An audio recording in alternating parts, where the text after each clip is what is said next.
as you see the flag there, I'm coming from all the way from Europe, in the northern part of Europe, a country called Sweden. So I'm very glad to be here now in the warm atmosphere here in Mexico, because back home we haven't seen the sun on days and weeks, and we have a lot of snow. So it's really nice to be here. I'm really enjoying it. As Andre said, I've been working in the field and research in industrial control system for 20 years. Starting doing my PhD at the Industrial Control System lab in KTH, Royal Institute of Technology in Stockholm. I've been working with requirement specifications, with management, but also doing in the last 10 years, been doing assessments of industrial control systems.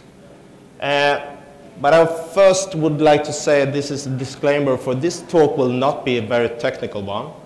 It will not be that sexy with I show you the weaknesses that we have been found last year. I will be more personal, because I think I've been in this field and I feel that we don't change.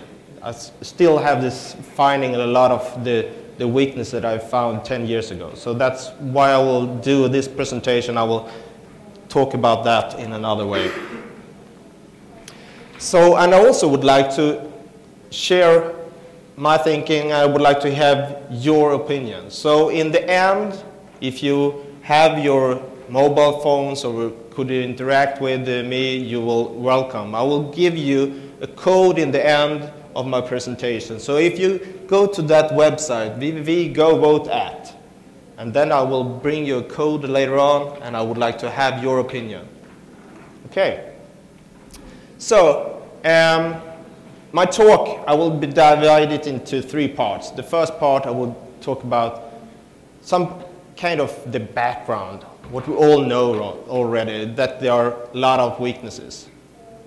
But my question is, why do we still find all these weaknesses?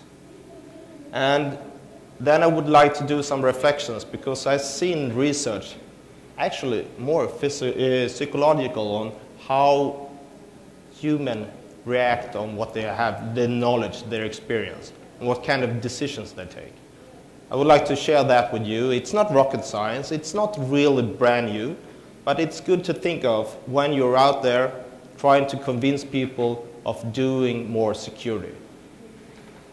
And I would like to wrap that up with some, actually, to give us back what we need to do better. We, as experienced security engineers, what we actually have to do. What can we do better? Because I think we can do a lot of things better in order to convince people to start doing security more seriously. Okay, the background. I have been having speeches, and I used to do an analogy with an iceberg. We have a lot of weaknesses that we see, but we only see the ones flashing around in media. We have Stuxnet, we hold the bad malware, but we also have a lot of things in organizations that have to be changed. One famous SCADA hacker, Johansson, is talking about the cyber ignorance. And we have Slava Borilin from Kaspersky, who is also convincing people to be more into safety culture, changing that, the security culture, into what we already have in safety culture, to be more mature. And we have a lot of issues here with, we have people actually working but not really being aware of the threats they have, the consequences of having bad security. And that's something that we need to change, and we have to work harder.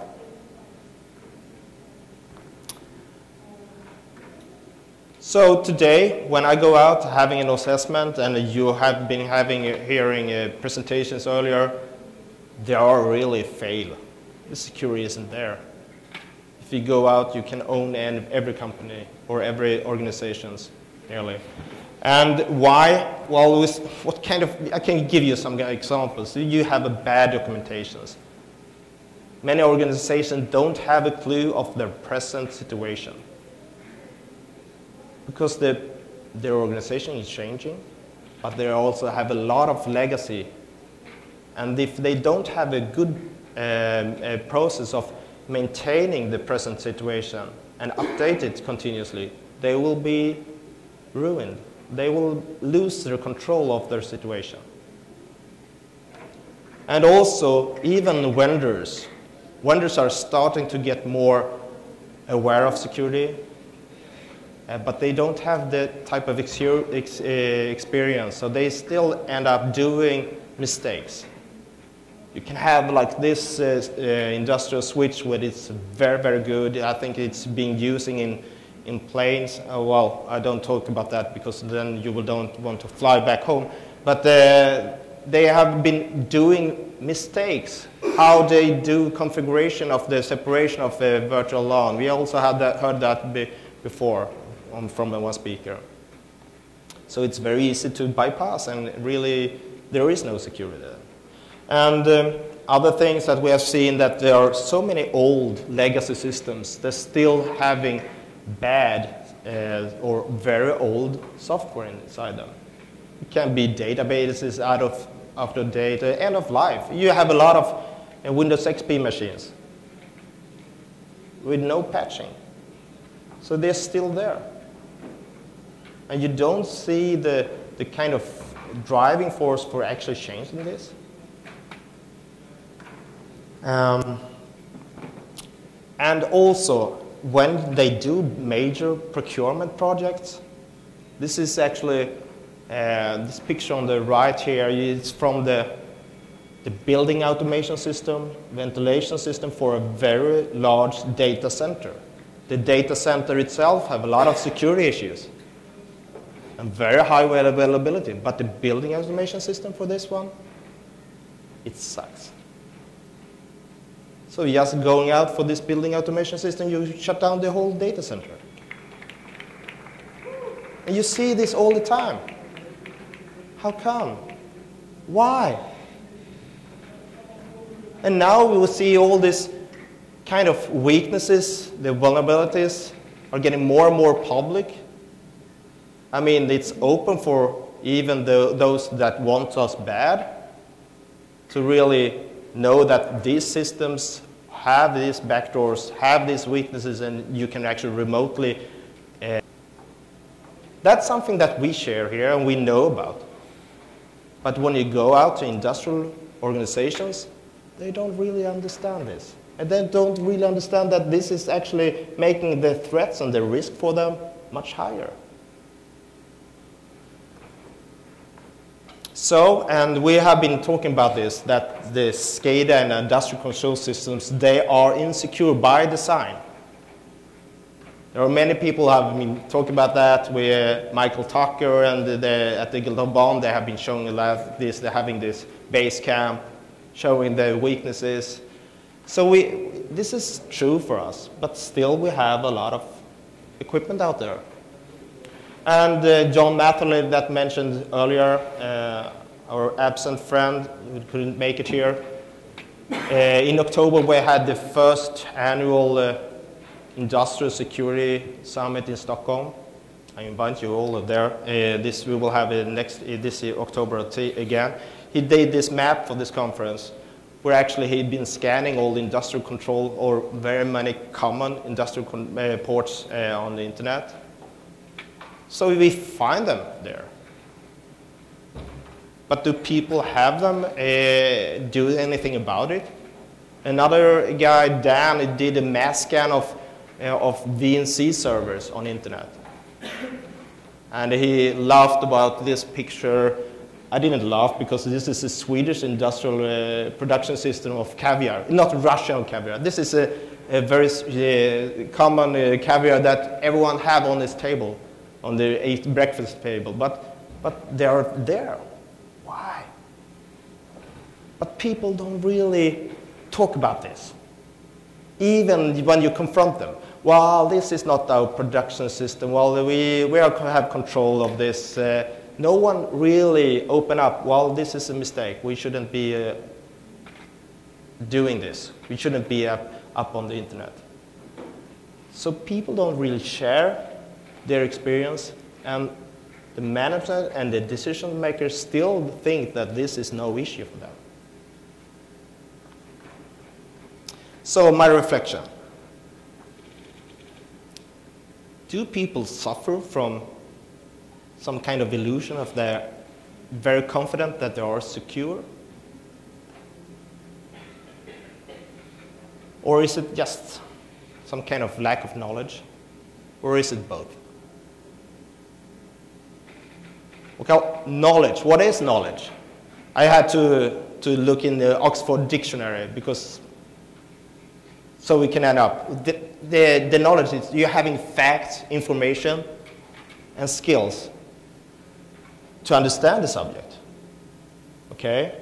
But it's also some kind of awareness, or you're familiar with something, you can gain that knowledge by experience, or if you read facts and get something into your situation.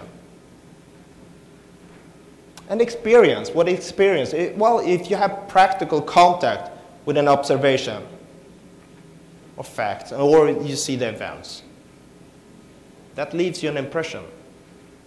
You get more experience from that. Do people get more experience? If I talk to you guys, you know what Stuxnet, about Havoc, the dark energy, you all are familiar with that. But when I ask management, decision makers about Stuxnet, they're just looking at me. They don't understand. They don't know what Stuxnet is. And I ask, how can you miss this? It's all over the world. I've been talking about that. We have an excellent book by Kim Setter that we also have been having at this conference. It's I mean, why? Why over here? And we have this small report from Germany about the steel mill that had an accident. How many have been reading that report? Yeah, some people here, but how many people in the or industrial world have been reading that report? Very few. So they don't really talk about security. They don't understand the language security.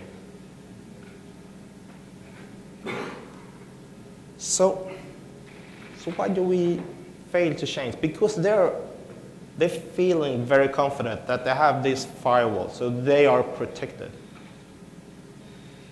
They don't prioritize security training, awareness, logging, network monitoring. It's all open when you come inside this firewall. So it's very, very easy to just show them that I can owe your company very easily by just getting into sending some emails with the damn email with the evil packets, or just getting into your conference room and just putting in some small attachment hardware that you don't really look for. But there is research on this.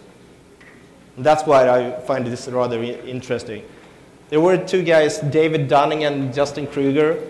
They did research for 15 years ago about how people make decisions and related that to what kind of skillness they had.